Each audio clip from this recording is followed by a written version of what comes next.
Profesor Luongo, ya conocido de esta casa, ha estado el año pasado, vasta trayectoria oncológica, radioterapéutica, hoy director del Instituto Nacional del Cáncer. Álvaro, muchas gracias y gracias por estar de nuevo con nosotros. Yo estoy en el medio de los dos. Bueno, primero estaría contra mi genio solamente leer la conferencia que armó Pedro, pero por respeto voy a empezar por la conferencia que armó Pedro. Y de una cosa que quiero decir, ¿esto avanza hacia el costado? Que lo interesante de Pedro es que nos da una imagen de que la vida continúa a pesar de las cosas que pasan, ¿verdad?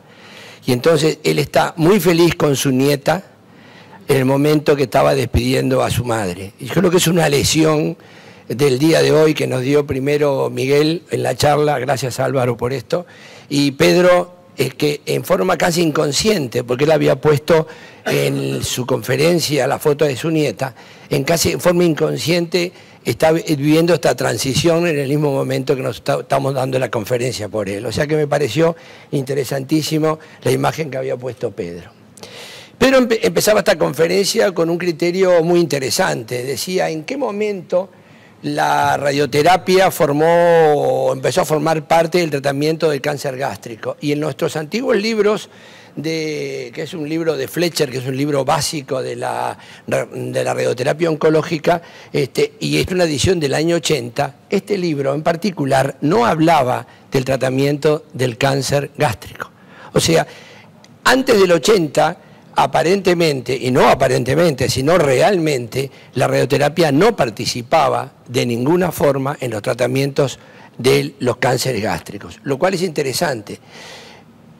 Después, cuando empezamos a avanzar en algunos libros, que es un libro también básico de la radioterapia, digo, yo me crié con Fletcher, ¿verdad? Algunos jóvenes evolucionaron a Moss, ¿verdad? Tuve la suerte de que Moss fue una persona que me ayudó mucho para ir a Viena y demás, pero digo, independientemente de esto, ya empezaba a hablarse de alguna forma de la posibilidad o del papel que podía tener el tratamiento del cáncer gástrico, el papel de la radioterapia. Y acá empiezan los debates de cuál era el papel de la radioterapia y en qué momento la radioterapia podría, digamos, aportar algo a la mejoría del cáncer gástrico. Y estamos parados en el año 1982. Y empiezan los trabajos donde, de alguna forma, y fíjense el título del trabajo publicado en la revista Roja, que es ver la falla. ¿En qué nos beneficiábamos con la falla luego de la cirugía en el cáncer gástrico? Y este trabajo, que es un trabajo básico, ¿verdad?, de la especialidad, empezaba a abrir un nuevo panorama. Pedro insistió en poner estas imágenes, porque en realidad la radioterapia ha tenido muchas cosas intuitivas. Y cuando yo sé que a ustedes a veces les cuesta pensar que nosotros como radioterapeutas, y hemos peleado muchas veces hasta con los oncólogos médicos cuando hacíamos la irradiación profiláctica del cerebro, y lo hacíamos en forma, nos peleamos por hacerlo en forma intuitiva, ¿verdad? Porque pedíamos ponerla antes, adelantarla un poco más. Acá había algo intuitivo en saber qué áreas irradiar, por ejemplo. Entonces marcábamos estas enormes áreas de tratamiento, que eran intuitivas porque eran las áreas donde supuestamente estaban las recaídas linfáticas o las recaídas tumorales. Entonces fijábamos los campos en esas áreas. En realidad, hoy mirado con la óptica de parados en el siglo XXI, ¿verdad?, y parados en el año 2013, nos damos cuenta que pretendíamos algo de la radioterapia que no podía hacer, y menos cuando se juntaba la quimioterapia, donde empezaban a aumentar una cantidad de riesgos o una cantidad de complicaciones que este tipo de tratamiento radiante era muy difícil de tolerar y donde las intolerancias al tratamiento eran importantísimas y no permitían ni siquiera a veces terminar los tratamientos. Cuando se presenta en el 2000, yo siempre digo que, y lo he dicho en chiste, y Pedro lo pone acá muy en serio, el día que le pusimos nombre de McDonald's a lo que hacían los chilenos y lo que hacían una cantidad de grupos en el mundo, cuando tuvo el nombre conocido de una hamburguesa, fue aceptado por todo el mundo. Previamente, cuando nuestros compañeros chilenos hacían publicaciones muy importantes con respecto al tratamiento radiante y a las combinaciones de tratamientos de radioquimioterapia, nosotros le dábamos poco corte. Fue McDonald's realmente el que en ese momento, y es el siglo XXI, ¿verdad?, larga a la cancha esto y todos de alguna forma lo tomamos. Perdón. ¿Y esto?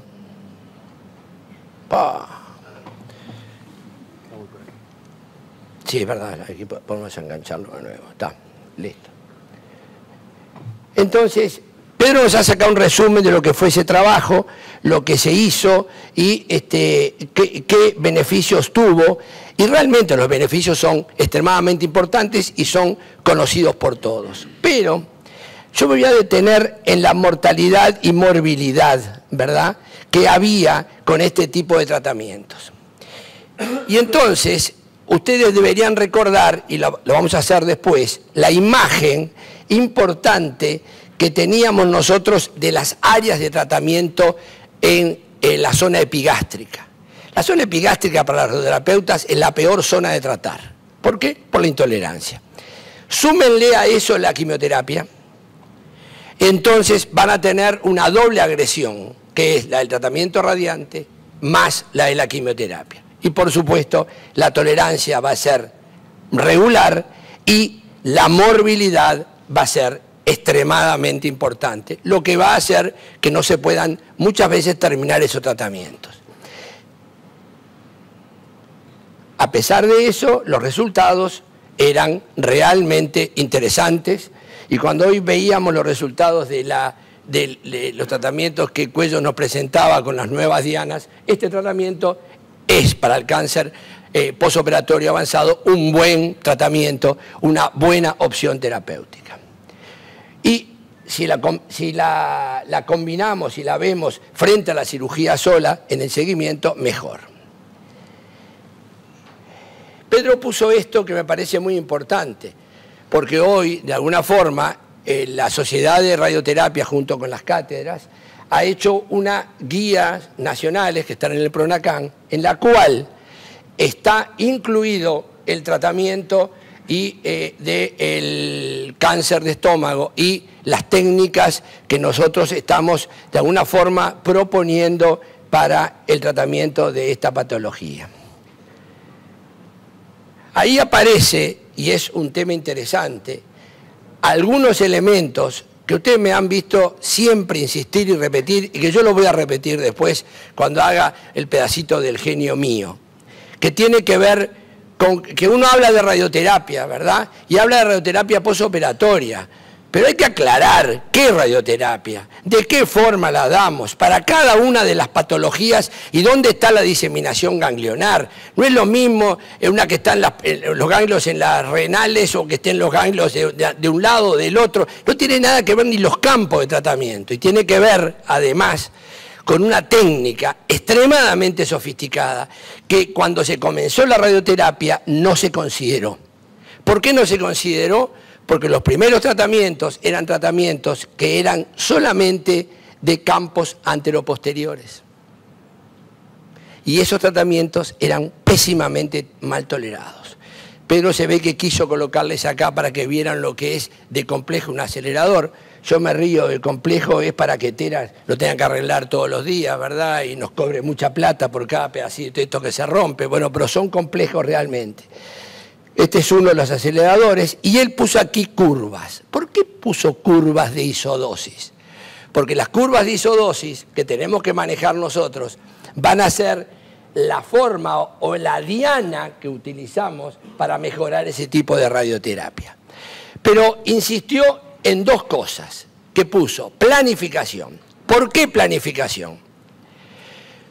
Porque Cuando se comenzó el tratamiento, y acá hay una gran faltante en el mundo, se empezó a irradiar con planificación 2D.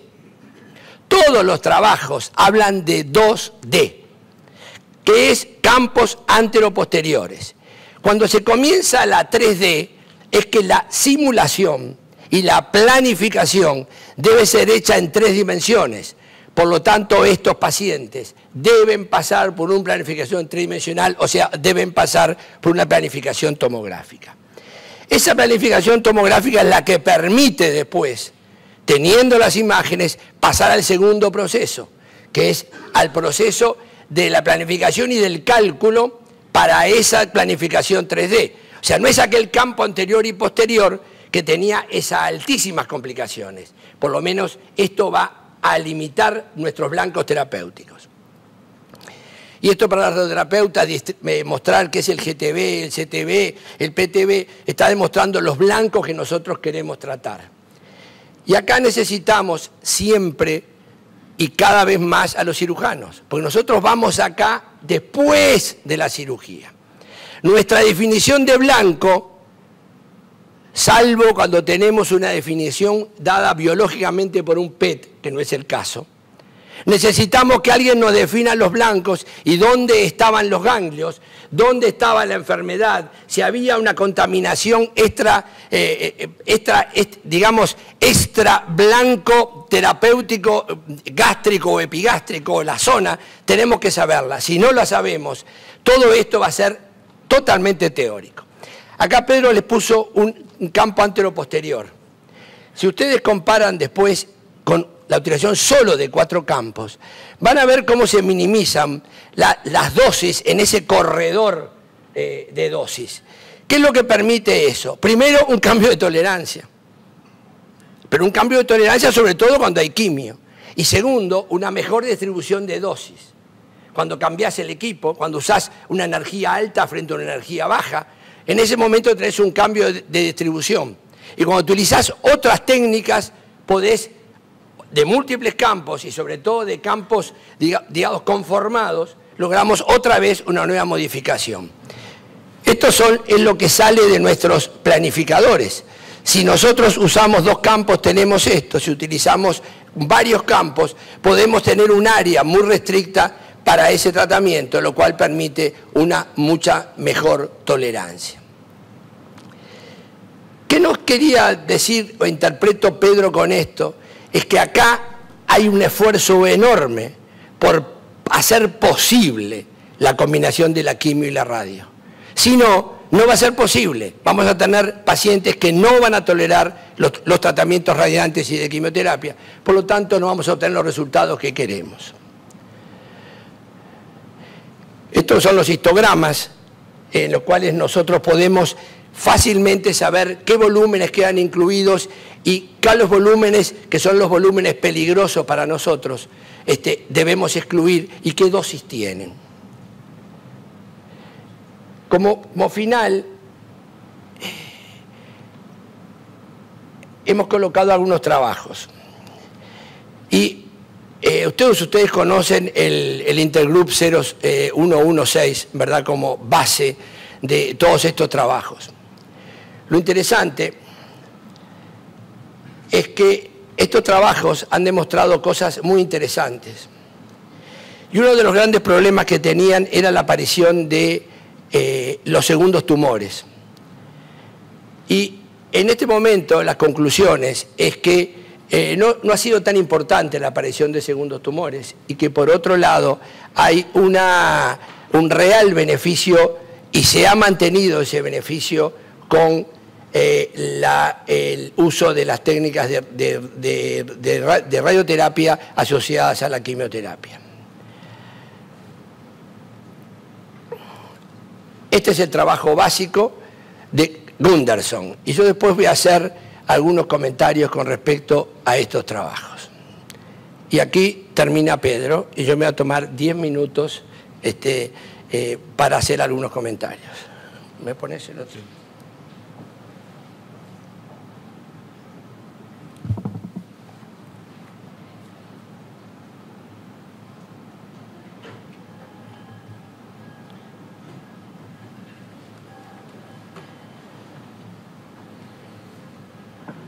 ¿Dónde recidían? Lo voy a pasar muy rápido, porque esto es una charla que yo he armado en algún momento, pero digo, ¿dónde recidían? ¿Y cuáles son los problemas que tenemos? Y es a dónde tenemos que ir como radioterapeutas. Antes no podíamos, ahora sí podemos. Eso es lo que cambia. Lo que hacíamos antes al barrer y lo que hacemos ahora dirigidos a un blanco terapéutico. Entonces, ¿dónde caían? En estas zonas. A esas zonas podemos ir. Los ensayos fase 3 con radioterapia son interesantes y tienen que ver además con dosis, lo cual es importante, porque si yo tengo grandes volúmenes no puedo subir dosis. Y si no puedo subir dosis, no voy a controlar. Nosotros somos siempre dosis dependiente. Eso es que tenemos que tener un blanco claro, reducido, para que esa dosis dependencia suba y nos permita. Y la gran pregunta era si la radioterapia beneficiaba, y es una pregunta me parece más inteligente. ¿Qué es el beneficio de la radioterapia y dónde está? ¿Sirve solo para amortiguar el efecto de una cirugía inadecuada? Es una pregunta que me la tengo que hacer. ¿Nos la hemos hecho o no? ¿O si lo dejamos al barrer? Si lo comparamos con mama, si dejamos ganglios, ¿la radioterapia beneficia y sacamos todos los ganglios? ¿Beneficia o no?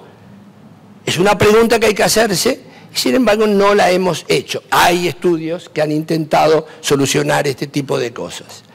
De alguna forma, el beneficio existe igual aunque haya una excelente cirugía. Eso es lo importante.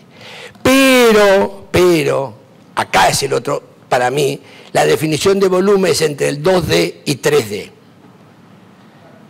Entonces, hay conclusiones. Si nosotros estamos en 2D, no podemos superar este tipo de dosis. Y es lo que está escrito. ¿Por qué? Porque hay una alta incidencia de complicaciones. Y esto lo definió un señor que se llama Gunderson, que fue el que definió estos planes. Y es el que están en todos los trabajos. Pero claro, él trabajó en el año 80 y pico con 2D, no tenía otras posibilidades. Nosotros sí tenemos otras posibilidades. Y entonces, nosotros deberíamos empezar, cuando vamos a hacer una radioterapia posoperatoria, deberíamos conocer también cómo era la anatomía normal para poder definir volúmenes. Y esos volúmenes de alguna forma iban a definir lo que nosotros teníamos que colocar como campos anteroposteriores o campos laterales. Y la definición de volúmenes va a depender, como decía el Cuello hoy también, con qué sector, porque el estómago no es lo mismo para el tratamiento de una diana como para la radioterapia, no tiene nada que ver. Por lo tanto hay que definir ese volumen a veces previamente y no solamente en la parte final. Y además, todo esto se mueve. Y se mueve bastante. Por lo tanto, mis márgenes, por más estrechos que sean, no pueden ser muy estrechos. Por lo tanto, tengo que intentar ahorrar. Y fíjense qué lío es cubrir todos estos volúmenes. Entonces, yo tengo que de alguna forma poder diseñar a estos volúmenes en forma inteligente, tener niveles, y esos niveles son los que me van a permitir, de alguna forma, definir mi blanco terapéutico. La gran pregunta es ¿qué hemos hecho entre el 2D y el 3D? ¿Qué hemos hecho? Y ¿saben una cosa? No hemos podido hacer mucho. ¿Por qué? Porque no hay trabajos que comparen los resultados entre la 2D y la 3D. Lo cual ha dejado un gran agujero negro en el tratamiento del cáncer gástrico. Nosotros estamos convencidos que la 3D nos va a beneficiar enormemente. ¿En qué? En la tolerancia, en la combinación de la quimioterapia, en el aumento de las dosis eventuales de quimioterapia y en el aumento eventual de las dosis de radioterapia y la disminución de las complicaciones. Y estos son los blancos que tenemos que tratar. Se los paso rápidos. Pero fíjense, para que entiendan lo que estamos hablando, que cuando irradiamos con un volumen de 2D, irradiamos el equivalente a 1032 centímetros cúbicos y con 3D 303. Es importante la diferencia. Y eso va a permitir una mejor tolerancia. Quizás se demuestre esto que empíricamente hoy estamos diciendo. Pero hay la necesidad de hacer un estudio multicéntrico en el cual se valoren los volúmenes de 2D y de 3D. Gracias.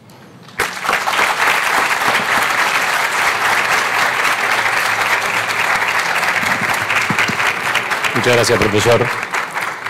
No sé si hay alguna pregunta.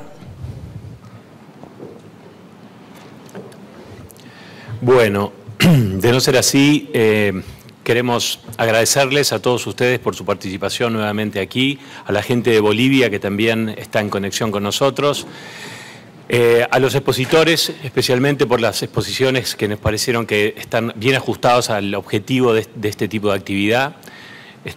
A Álvaro yo le quiero agradecer su participación y en toda la organización, al equipo de Bioerix que trabajó para que todos estemos cómodos como estamos ahora y trabajó también en todo lo que tuvo que ver con la organización y la publicación de todo esto. Y los invitamos ahora, si quieren pasar a degustar unos vinos. Quiero decirle también que el año que viene, en esta misma fecha, los invitamos a las nuevas conferencias que seguramente los temas que vamos a tratar van a ser algo digestivo y también sistema nervioso central. Les agradecemos mucho y por favor, adelante.